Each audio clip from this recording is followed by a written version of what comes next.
You're listening to Potty Mouth Radio, the home of movies, music, television, and comedy.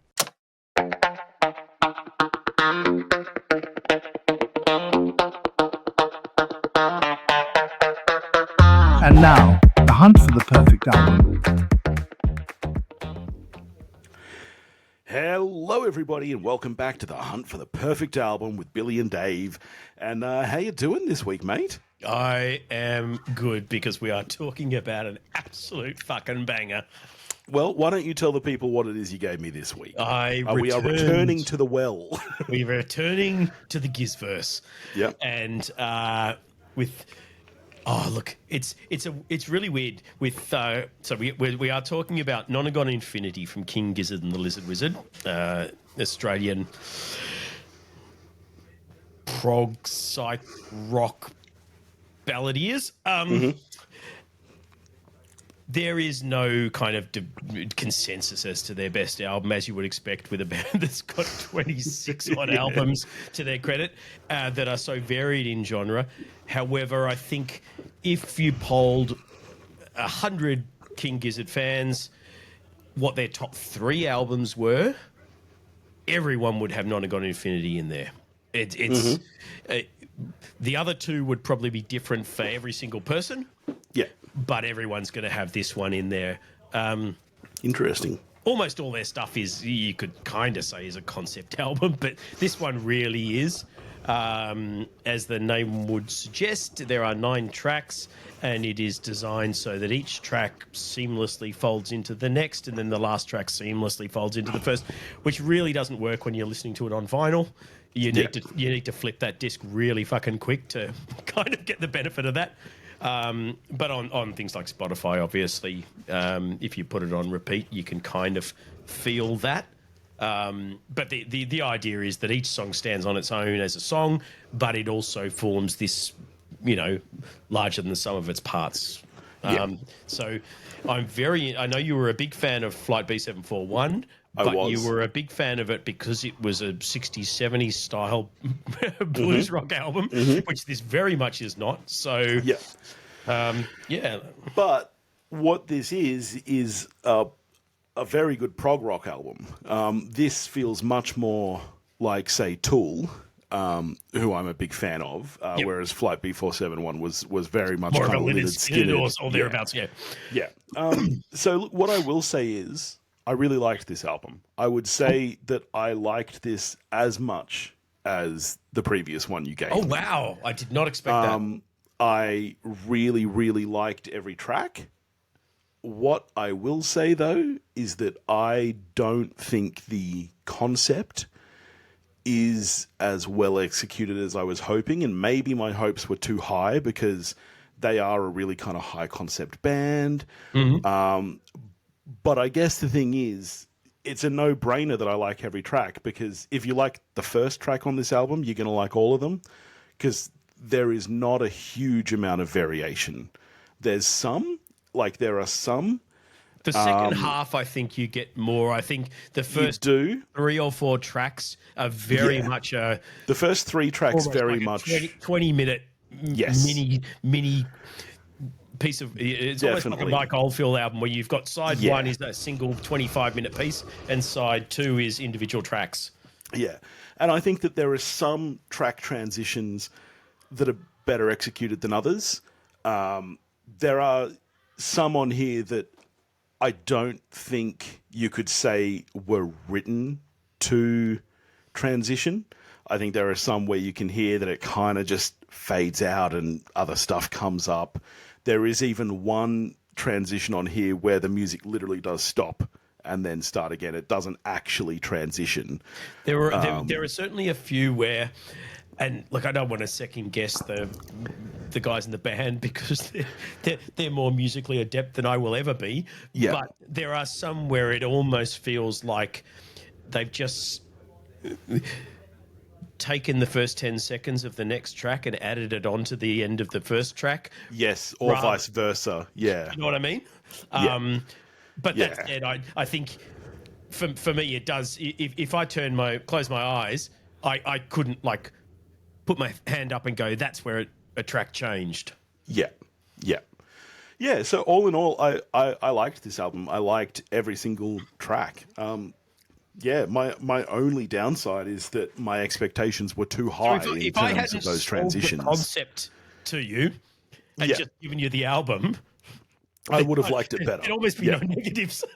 Yeah, if you hadn't, the only thing that talked it would up have too much. changed, the only thing that would have changed had you not told me is that I wouldn't have queued up the first track again at the end of the album to hear it transition back to the start. Yeah.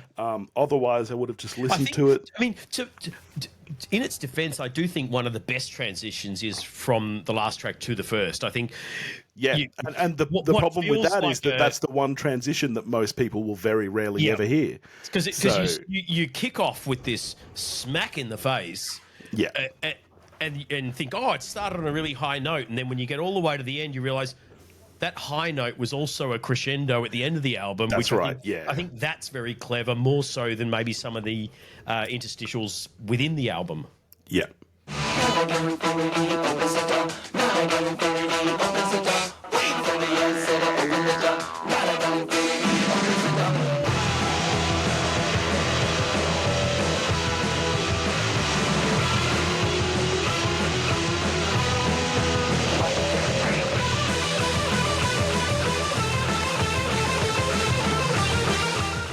Yeah, we open with Robot Stop, which is a really high tempo, really good rock song.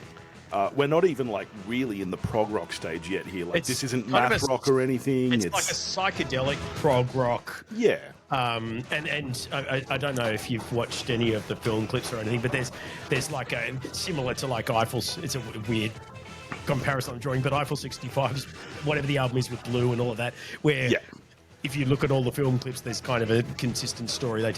All of the film clips for this have got them in, weird, wizard garb and face paint and standing around a Stonehenge type thing. It's all very mystical and 70s prog feeling. Yeah. And I really dug that song. Like it's a good start to this album. It's up tempo, it's hard. And as I said, if you like that track, you're going to like the entire first side of this album because, there's not a lot of variation there. The first three songs are all the same tempo. They're all the same beat. The second one, we start to get a little bit more math rock in. We change our time signatures and stuff. But it certainly, when it kicks off, you're very much in the same vein as that opening track.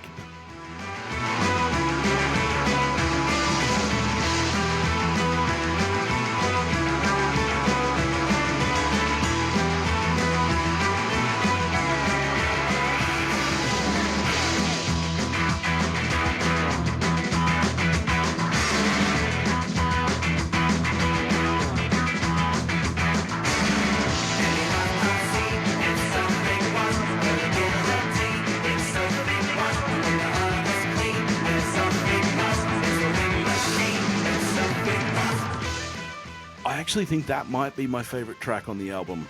Really? Wow. Yeah. I need to give the entire thing another listen, but particularly the end of this track where it really kind of builds. And I do like the transition from this track to track 3 the most on the album of all the transitions. Because I do like Big Fig Wasp, but it's kind of, for me, it's always the one between Robot Stop and Gamma Knife. Really? Yeah, I mean, Gamma Knife is also fantastic, and it's got a great riff at the head, which maybe is why I like, the build of Big Fig Wasp and how it kind of crescendos into that. I think, I've got to say, because this album had been talked up to me, when I was first kind of checking out the band, and shout out to a friend of mine, Brent, because he's the guy that has been a fan of them for years and was on at me for at least 10 years since we used to work together about, you need to check them out, and I was like, yeah, sure, whatever, silly name. This was kind of put on a platter of, this is the one that will kind of, everyone kind of puts on a pedestal. And the first few times I got sort of halfway through the album, it's like, it all sounds the fucking same. I like it, but it's not. There are other albums where there's discrete songs. And And It was- honestly, I think that's fair criticism. Well, it's not until I started to think of it in terms of, I mean, obviously I'm one of the world's biggest Mike Oldfield fans. He has a whole section of his career where every album, the first side is a single instrumental that's 20-something minutes long. Side 2, a whole bunch of it discrete songs with vocals. And when I started to think of it in terms of that, even though they are discrete songs, Yeah. that's when it kind of gelled for me. It's like side 1, it is. I don't think of it as just individual tracks. Really, it's Yeah. one big long thing that goes for 20-something minutes, and Yeah. then in side 2, you've got genuine differentiation. All the songs are really noticeably different. Yeah.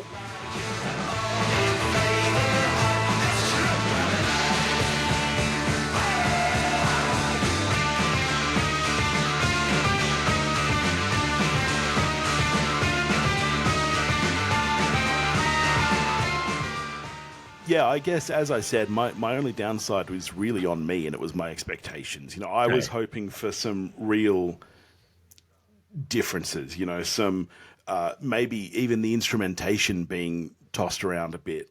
Like, my favorite transition between two tracks on an album is on Blink-182's self-titled album that I gave you, where we transition from Easy Target into...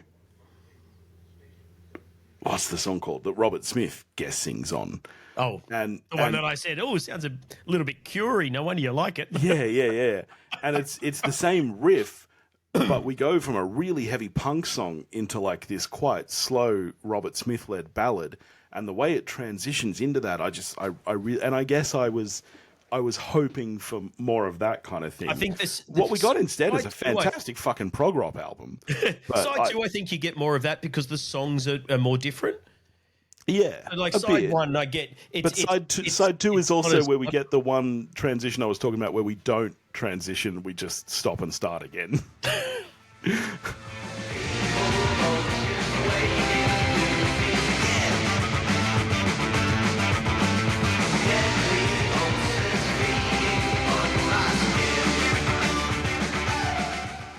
People Vultures is probably my least favorite on the album, only Oh, because weird. it is so similar to Gamma Knife.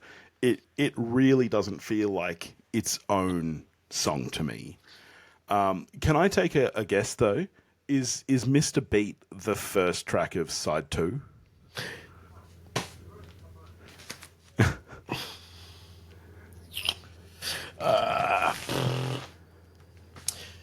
Excuse me while I investigate this. Of course, you smart-ass pricks. You don't put a fucking track listing on the bloody album. Really leaning into the... Let me Google it.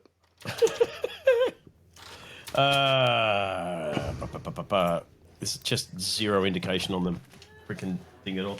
Just while you're doing that, I do not own their entire discography by any stretch of the imagination, but it's their output is Right. fucking mental. Yeah. Yeah, I couldn't tell you. I kind of want to say it's Evil Death Roll's the start of side 2, but I might be wrong.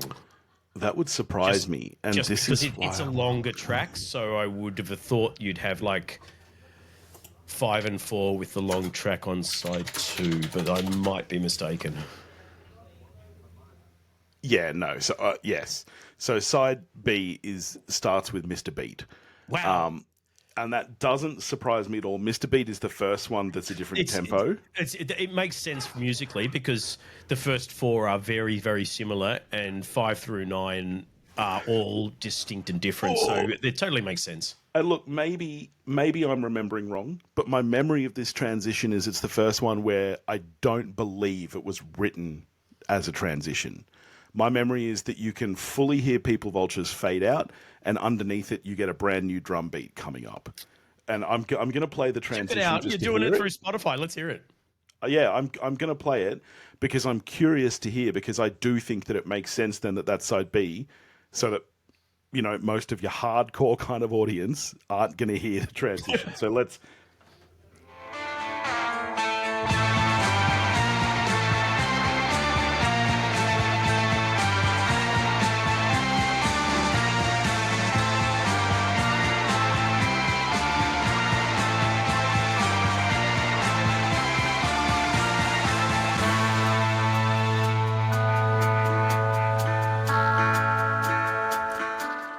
what? I'm not giving it enough credit. That's a better transition than I remember. Yeah, I mean, it's obviously a. But actually, But if you look at where the track change is, from memory, it's the track not, changes. No, yeah. It's later, and I think that's a little bit convenient and goes like, we'll have the track change a little bit later. But I think when you listen to it like that, I think it still feels like a movement change within a symphony rather than. Okay,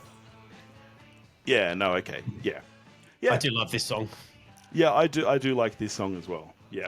Like I said, I liked every single song on this album. I don't think there's a bad song. People Vultures is probably my least favorite, but it's still not a bad song by any stretch.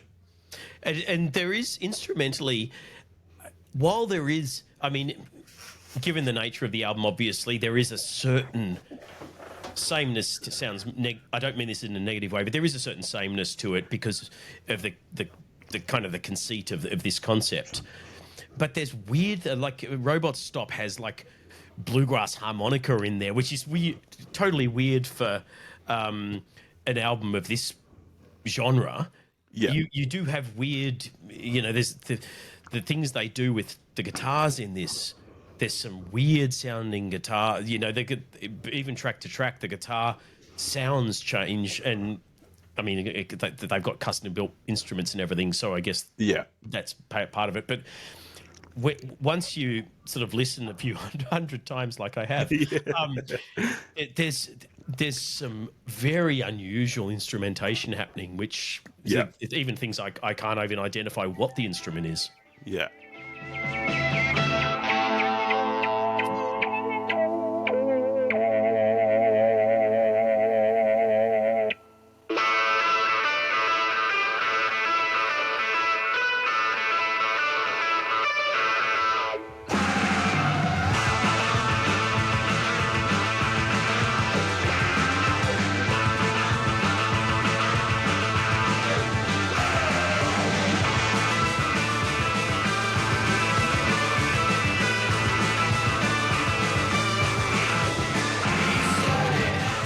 Actually, maybe that's my favorite track.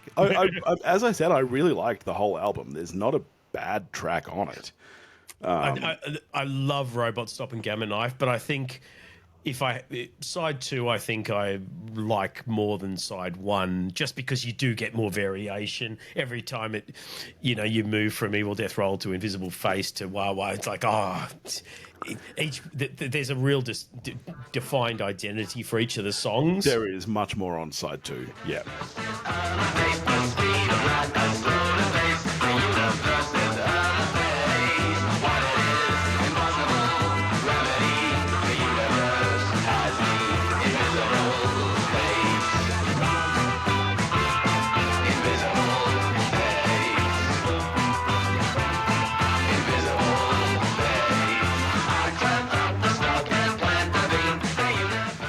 I think I came in too early there because my memory is that this song even has a transition inside the song where it changes to very different instrumentation and tempo and everything halfway through this song. Yeah.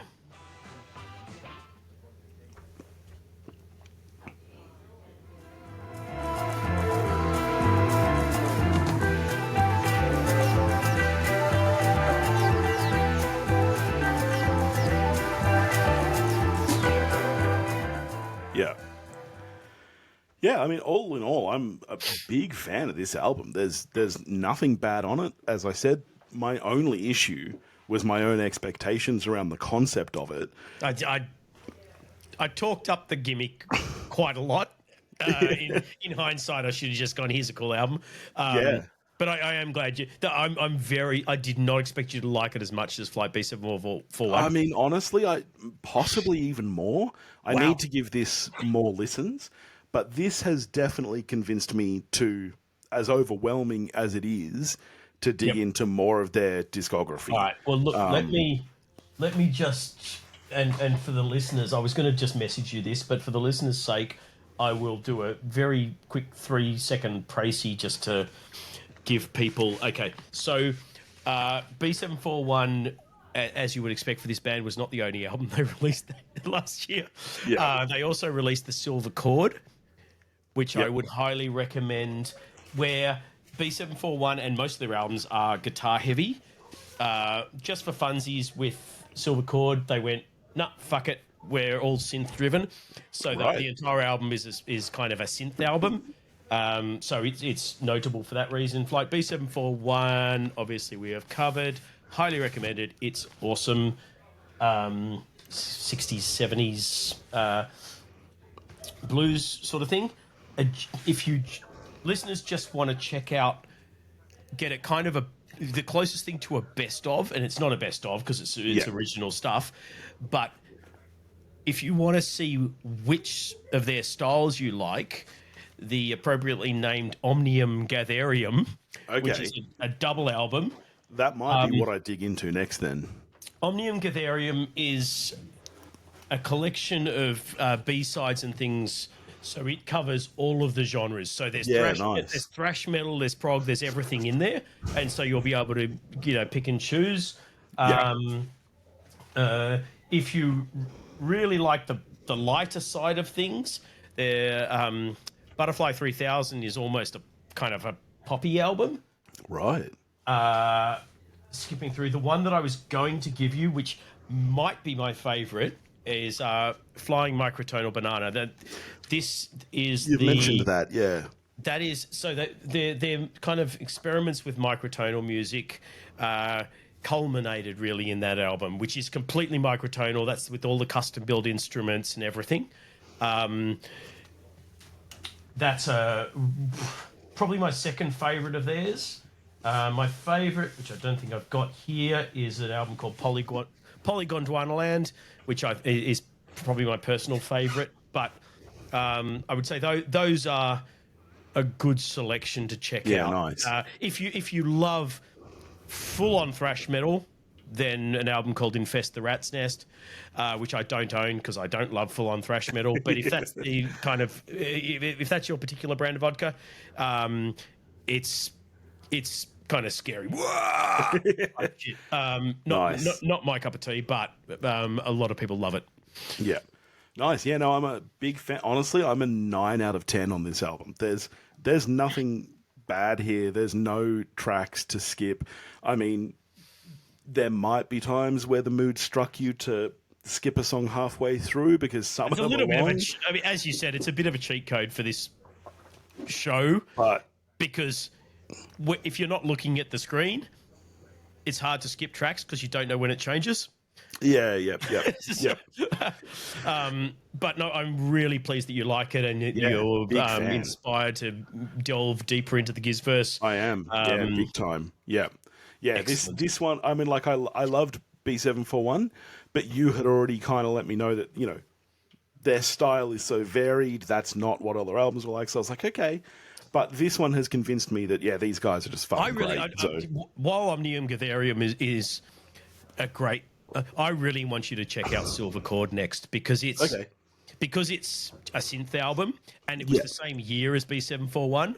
I think I'm really interested to hear your thoughts on that, knowing it was done, literally almost at the same time as a 60s, 70s blues rock album.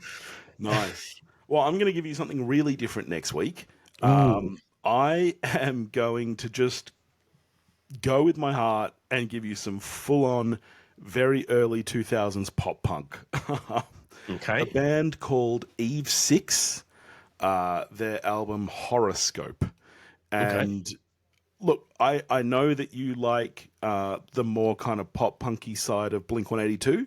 You didn't love the album of theirs that I gave you. You didn't love Boxcar Racer because it was a bit more kind of very mediocre. So indeed. I am just going full on pop punk. So I'm curious to hear if you like it. I've never heard of Eve 6. I've never heard of Eve 6. So all right, sure. Well, I'm curious to see. All right, and in the meantime, if you want to get in touch with us, you can do that at pottymouthradio.com or pottymouthradio@gmail.com. Go and join the Facebook listener community. You can go over to Patreon and get access to future episodes of this show, bonus episodes, If you're not a video patron, content. we are speaking to you from the distant past. That's right. And I'm going to play us out with Road Train because Do it. why not?